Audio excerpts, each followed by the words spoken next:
Halo pendengar setia Max Indonesia, jumpa lagi di PSBB Podcast Santai Banyak Bahasan episode 9. Hari ini Kamis 4 Maret 2021, terpantau cuaca cerah siang ini di Yogyakarta. Tentunya bersama saya Faris dan panelis kita hari ini yang sudah pasti akan menemani saya ngobrol. Beliau untuk hari ini adalah Mas Yoga dari Sanggar Tani yang merupakan eh, kalau bisa dibilang ada akun YouTube-nya, ada juga di Instagram, dan beliau ini merupakan bisa dibilang eh, peternak milenial. Nah, beliau juga mengangkat tentang sistem peternakan terpadu. Langsung saja tanpa basa-basi, mari kita sambut saja Mas Yoga dari Sanggar Tani. Halo Mas, apa kabar? Halo, halo. Ya, Alhamdulillah nih baik. posisi sekarang di mana Mas? Nih kebetulan lagi di Magelang. Oh di Magelang. Untuk kesibukan sehari-hari Mas Yoga akhir-akhir ini? Alhamdulillah untuk akhir-akhir ini sih saya masih di usaha penggemukan domba.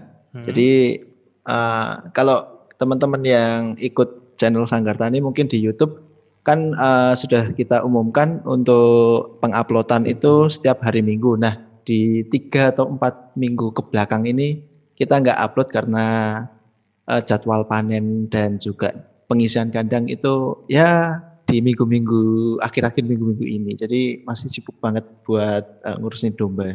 Oh, Itu. ya, jadi begitu ya rekan-rekan yang mendengarkan podcast ini bahwasanya channel dari Sanggar Tani sendiri sedang bisa dibilang sedang istirahat dulu lah. Mas Yoganya sedang sibuk di real life-nya. Jadi untuk Iya, pertanyaan iya. pertama Mas, sebenarnya Sanggar Tani itu apa toh? Sebenarnya kalau Sanggar Tani lebih saya konsepkan sebagai wadah untuk menularkan atau menginformasikan berbagai informasi tentang pertanian dan juga peternakan. Nah, dari wadah tersebut kan bisa dalam berbagai bentuk. Yang pertama itu dulu kita ada tempat yang namanya Sanggar Tani. Itu tepatnya di Tegalrejo.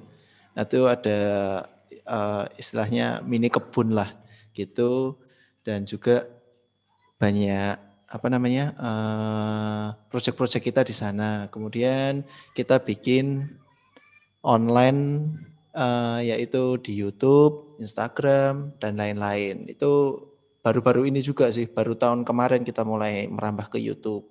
Karena ya semakin lama bisa dibilang YouTube itu lebih dari TV gitu. Kalau kasarnya bisa dibilang gitu. Oh ya, tadi disinggung juga dari Mas Yoga itu ada juga usaha untuk peternakan. Untuk peternakannya apa aja Mas yang dikembangbiakan? Kalau kemarin-kemarin sih kita masih agak lengkap ya. Ada di Sanggar Tani, tepatnya di Tegalrejo itu kemarin masih ada puyuh, juga bebek, kemudian domba yang saya pegang itu domba. Nah, setelah sebenarnya setelah saya lulus dari kuliah, saya memutuskan buat bikin kandang domba di Jogja. Akhirnya di tempat Sanggar Tani tersebut juga mungkin keadaan sekarang saya kurang update untuk di sananya, tetapi nah sekarang saya lebih utamanya ke peternakan domba. Jadi sekarang ngurusinnya domba aja gitu, Mas. Nah, tadi disinggung juga bahwasanya di Sanggar Tani itu tempat belajar atau tempat edukasi untuk pertanian dan peternakan. Menurut Mas Yap. Yoga, korelasinya itu di bagian mana antara pertanian dan peternakan sendiri? Uh, Gini Mas, ini sebenarnya mindset saya, prinsip saya dari pengen ke peternakan itu karena di lingkup peternakan itu juga melingkupi pertanian. Maksudnya gini, di bidang peternakan itu butuh pertanian, sedangkan pertanian itu juga butuh peternakan. Saya ambil contoh untuk perputaran menanam, istilahnya gampangnya cabai gitulah. Cabai butuh pupuk bisa dari peternakan. Nah, nanti ada juga misal limbah-limbah pertanian itu dibutuhkan juga di peternakan. Jadi emang siklus untuk peternakan dan pertanian itu masih terbuka lebar buat kita satuin gitu. Dan kondisi sekarang ini masih istilahnya menurut saya masih kurang karena banyak sekali limbah-limbah pertanian yang belum dimanfaatkan. Banyak sekali teman-teman saya yang peternak domba tapi bingung cara mengeluarkan pupuk kandangnya itu mau jual kemana itu masih bingung. Jadi itu masih ada satu titik di mana pertanian dan peternakan masih belum ketemu gitu. Jadi eh, ya Kak, dari penjelasan Mas Yoga tadi sebenarnya pertanian dan peternakan itu sebenarnya bisa saja terintegrasi menjadi satu bagian. Menurut Mas Yoga nih, ini kayak angan-angan aja ya atau pandangan ke depannya aja. Apakah kedua bidang ini bisa terintegrasi menjadi satu atau berkelanjutan? Apakah menurut Mas Yoga bisa? Kalau bisa, seperti apa? Sangat menurut saya nih sangat bisa Mas karena jujur kemarin saya itu istilahnya magang ya beberapa minggu di namanya Joglotani Yogyakarta. Kalau teman-teman yang tahu pasti paham Joglotani itu apa. Jadi yang belum tahu saya jelaskan Joglotani itu yang punya adalah beliau Bapak TO. Nah di Joglotani itu adalah sama seperti Sanggartani yaitu lahan kalau di sana tagline-nya wahana edukasi pertanian. Nah, saya belajar di sana itu kurang lebih 2 sampai 4 minggu saya di sana dan setiap hari saya lihat integrasi pertanian dan peternakan lebih-lebih lagi juga ke perikanan juga. Jadi kalau di sana untuk menanam sayuran itu sudah ada pupuk yang diolah sendiri dari kotoran bebek, kemudian kotoran domba, kotoran sapi dijadikan satu, pupuk kompos diolah, kemudian diaplikasikan. Kemudian di sana mina padi yang perikanan ke pertanian, kemudian ada juga yang perikanan ke peternakan yaitu sistem perkandangan ayam petelur itu dibangun di atas kolam yang bawahnya adalah ikan-ikan dan bertugas untuk membersihkan sisa-sisa pakan si ayamnya. Jadi di sana itu memang sudah terintegrasi pertanian, peternakan dan juga perikanan. Nah, untuk kedepannya pandangan saya juga Sanggar Tani itu pengen saya buat kurang lebih seperti itu. Begitu. Nah, selain ketidaktahuan dari rekan-rekan, selain kekurangan informasi menurut Mas Yoga, kendala apa saja yang dihadapi sistem pertanian yang seperti di Joglotani tadi, seperti yang diimplementasikan di Sanggartani tadi, kendalanya apa saja sih Mas?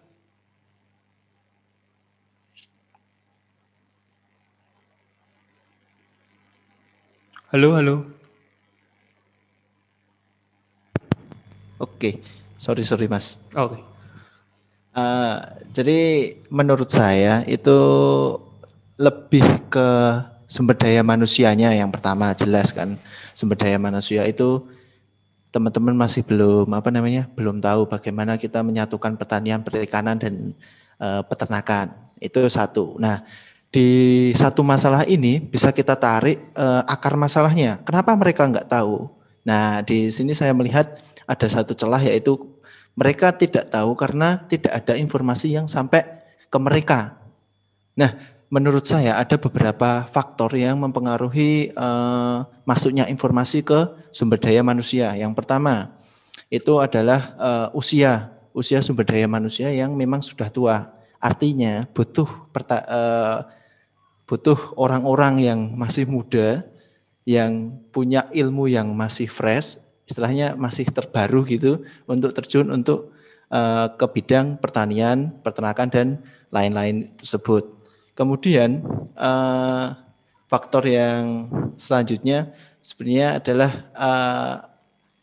alat untuk alat untuk mencapai SDM tersebut itu masih ada yang terputus.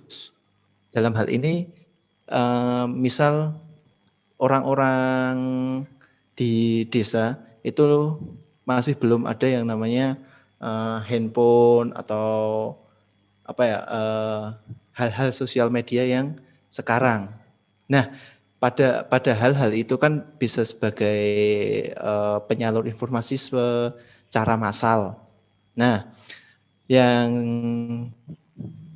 yang memegang alat untuk mencapai informasi tersebut malah anak-anak muda. Nah, anak-anak muda ini tetapi tidak mau untuk terjun ke pertanian. Sehingga ya masih ada hal yang terputus di situ. Nah, tujuan saya sebenarnya gini, kita bangun ke Instagram, YouTube dan lain-lain itu biar orang itu buka YouTube, misal cari yang seneng-seneng, tiba-tiba di timeline ada Sangkartani dan itu dilalah ada tips-tips untuk berternak. Nah, mereka penasaran gini. Nah, si pemuda ini walaupun dia tidak pengen terjun ke pertanian, tetapi ada satu kesempatan kan orang tuanya itu bertani semisal gitu. Nah, si anak ini dapat memberitahu atau menjembatani informasi kita yang telah dicerna sama si anak ini ke orang tuanya. Jadi kita bukan langsung ke orang tuanya, tapi kita melewati beberapa jembatan. Yang pertama media, sosial media, YouTube, kemudian si YouTube ke anaknya, kemudian anaknya bisa sedikit membantulah ke pertanian. Jadi gitu. Oke, tadi banyak sekali masalah yang sudah diuraikan dan memang sepertinya ya, bukan hanya di sektor pertanian dan peternakan saja, tapi eh, di berbagai sektor di bidang tersebut itu memang sangat susah untuk memancing ketertarikan anak muda gitu. Yap, Nah, benar. nah, ini kita beralih ke peternakannya dari peternakannya Mas Yoga, yaitu tentang eh, faktor apa saja yang bisa mempengaruhi kualitas hasil peternakan, Mas?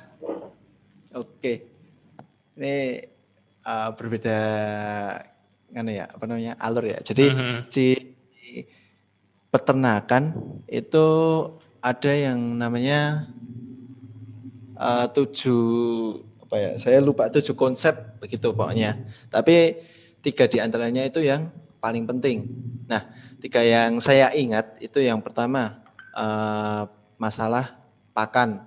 Yang kedua itu adalah tempat, yang ketiga adalah kesehatan.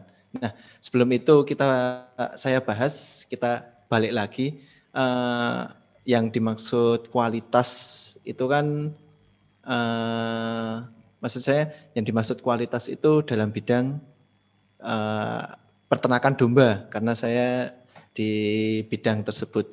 Jadi yang pertama itu perkandangan di domba karena sistem perkandangan yang tidak baik itu bakal memacu eh, apa ya istilahnya nafsu makan yang pertama, kemudian kesehatan sehingga di sistem perkandangan ini dapat mempengaruhi dua faktor yang lain yaitu kesehatan dan juga makan. Percuma kita beri makan yang terbaik tetapi nggak dimakan. Percuma kita kasih makan yang terbaik tetapi dia sakit. Jadi faktor yang paling utama menurut saya yaitu perkandangan. Baru kemudian kita ke masalah bagian pakan. Kita harus kasih pakan yang terbaik buat kualitas produk yang kita hasilkan terbaik. Kemudian di kesehatan kita tunjang dengan kesehatan-kesehatan atau obat-obatan, vitamin dan lain-lain atau SOP kalau kita sebut itu usaha SOP untuk misal domba masuk ke kandang kita harus kasih vitamin, kita harus kasih obat cacing atau lain-lain agar menunjang si dombanya itu tetap sehat dan fresh begitu.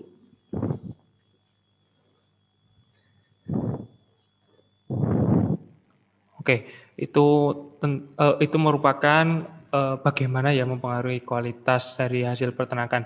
Dan menurut pengalamannya Mas Yoga selama ini, ada nggak sih sebuah kasus atau masalah yang susah banget dipecahkan dalam hal peternakan? Dalam hal peternakan aja atau Peternakan keintegrasi aja. ke pertanian? Iya, peternakan Jadi saja. apa ya? Sejauh ini sih saja. Tetapi yang saya takutkan itu malah gini. Jadi kalau alhamdulillah ya di akhir-akhir ini kita belum ada masalah yang begitu wow. Tapi ada satu yang kita takutkan, yaitu kelangkaan bibit. Jadi gini Mas, saya perlu sampaikan di dunia peternakan, terutama di domba ya, bahkan di 2 tahun terakhir ini, perdombaan kita lagi ngetrennya. Jadi kalau di orang-orang umum itu lagi ngetrennya tanaman gitu ya. Kalau di para peternak domba itu lagi ngetrennya pakan kering untuk penggemukan yang berdampak di Jogja sendiri ya. Di Jogja itu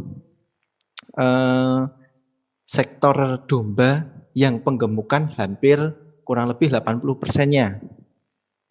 Nah, perlu saya sampaikan lagi, penggemukan itu adalah kita mencari bibit yang kisaran umur 4 sampai 5 bulan, kemudian kita gemukan selama 2 bulan, kemudian kita jual untuk disembelih. Nah, outputnya nanti akan disembelih oleh tukang sate, jagal, bakul, ya warung-warung kuliner tentang kambing dan domba, output kita ke sana.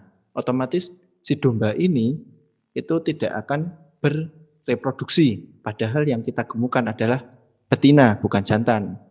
Karena harga betina lebih murah daripada jantan. Kenapa mereka milih betina? Karena hal tersebut lebih murah. Nggak mungkin kita beli si jantan buat sate yang harganya segitu. Sate itu kurang lebih 60 sampai 100 ribu ya nggak masalah. Tapi kan rata-rata kita si pedagang sate kan paling jual 30, 20 gitu kan, otomatis cari domba yang lebih murah. Nah, kembali ke permasalahan tadi yang saya bicarakan, yaitu tentang ketersediaan bibit.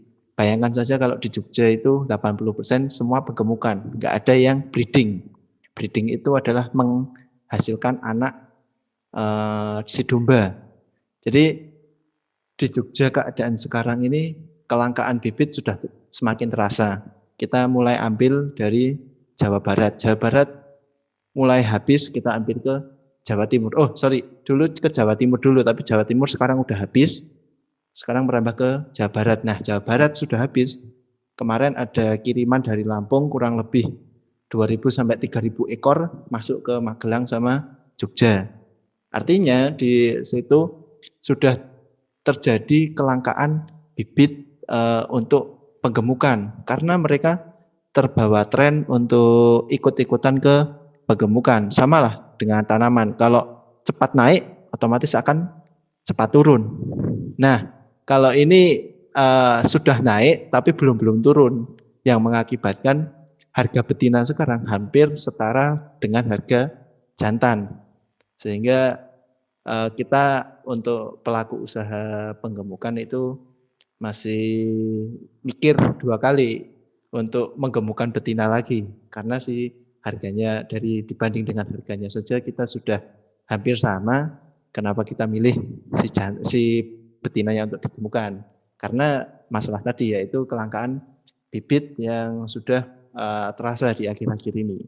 Yang saya takutkan nanti menjadi masalah besar, bibit itu sudah tidak ada lagi dan pasar itu membutuhkan. Artinya supply kita sedikit, demandnya banyak yang mengakibatkan harga domba yang nantinya bakal tidak akan realistis di suatu daerah, misal Jogja itu langka bibit, otomatis penggemukan pada runtuh semua.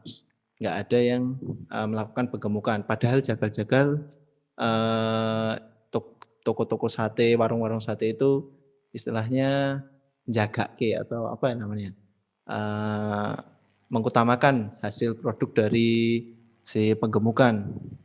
Akhirnya tidak tersampaikan dan harga daging di pasaran bakal tidak stabil atau lebih mahal lagi, yang mengakibatkan bisa diangen-angen kalau hal ini terus terjadi bakal warung-warung sate dan lain-lain bakal banyak yang gugur di sektor usahanya karena itu tadi harga daging yang mulai naik, mulai diakibatkan oleh si bidang penggemukan tidak ada lagi. Nah, si bidang penggemukan tidak ada lagi itu karena kelangkaan bibit. Jadi lebih keutamanya saya lebih melihat kelangkaan bibit ini bakal menjadi masalah besar.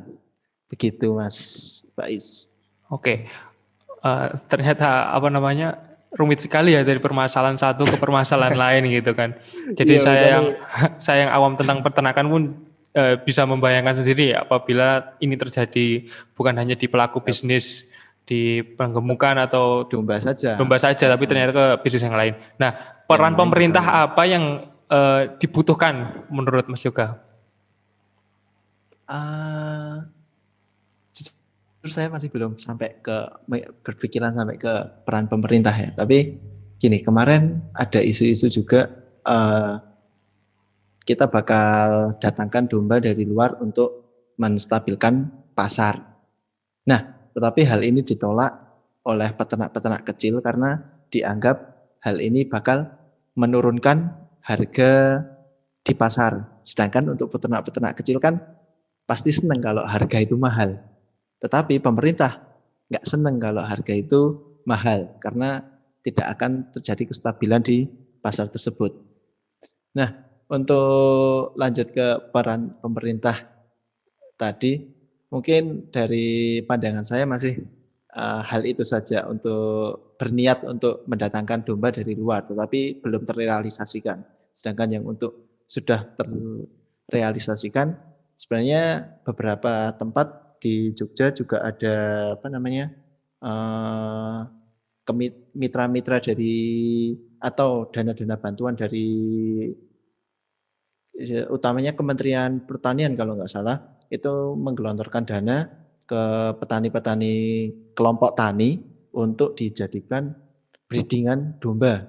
Yang sebagai contoh, kemarin saya kalau nggak salah daerah Samigaluh itu ada kelompok tani yang diberi dana sekian juta, dibangunkan kandang untuk usaha bersama yaitu breeding domba tersebut. Nah, mungkin saya bisa melihat tujuan pemerintah ya untuk selain untuk mensejahterakan petani juga mengimbangi kelangkaan domba yang ada di situ karena banyak yang dibeleh, banyak yang dipotong, akhirnya domba langka. Nah, si pemerintah itu membuat bantuan buat menambah populasi domba di daerah tersebut. Mungkin untuk yang saya tahu cuman hal itu aja sih yang peran-peran dari pemerintah. Terima kasih. Jadi kenalan dulu uh, kita nama kita secara harfiah itu adalah Sanggartani. Teman-teman bisa cek informasi Sanggartani itu di YouTube. Paling update itu memang di YouTube sih sebenarnya paling update. Kemudian di YouTube dengan nama Sanggartani saja, Sanggartani. Begitu. Kemudian ada Instagram juga yaitu @sanggartani. Kemudian di Facebook juga namanya Sanggartani. Kemudian di TikTok juga ada kita Sanggartani, tapi TikTok kemarin masih beberapa konten juga belum semuanya. Nah, di Sanggartani itu kita lebih mengutamakan memberikan informasi-informasi atau konten-konten tentang dunia peternakan dan pertanian. Teman-teman bisa cek di YouTube, yang paling lengkapnya di YouTube. Itu banyak konten-konten kita jalan-jalan ke peternakan mana, kita jalan-jalan ke pertanian mana, ada informasi atau teknologi baru yang dikembangkan oleh suatu organisasi begitu. Nah, kita sharing-sharing tentang hal tersebut. Nah, untuk di Instagram itu lebih lebih hampir sama sih informasi-informasi tentang peternakan dan juga pertanian, tetapi kita juga menyediakan beberapa hal soal peternakan, mencakup ada alat-alat peternakan seperti nipel susu atau dot susu, kemudian alat gunting kuku, cukur bulu, obat-obatan semua hampir lengkap di IG Sanggartani. Teman-teman bisa cek saja di @sanggartani. Mungkin itu aja Mas. Tak terasa hampir setengah jam kami berbincang-bincang dan saatnya kami pamit. Dan jangan lupa juga ikuti kampanye hashtag kembali ke awal bersama Max Indonesia di Instagram @max_id, di channel YouTube Max Indonesia, dan website www.maxindonesia.com. Saatnya saya pamit, sampai jumpa di episode berikutnya. Terima kasih Mas Yoga.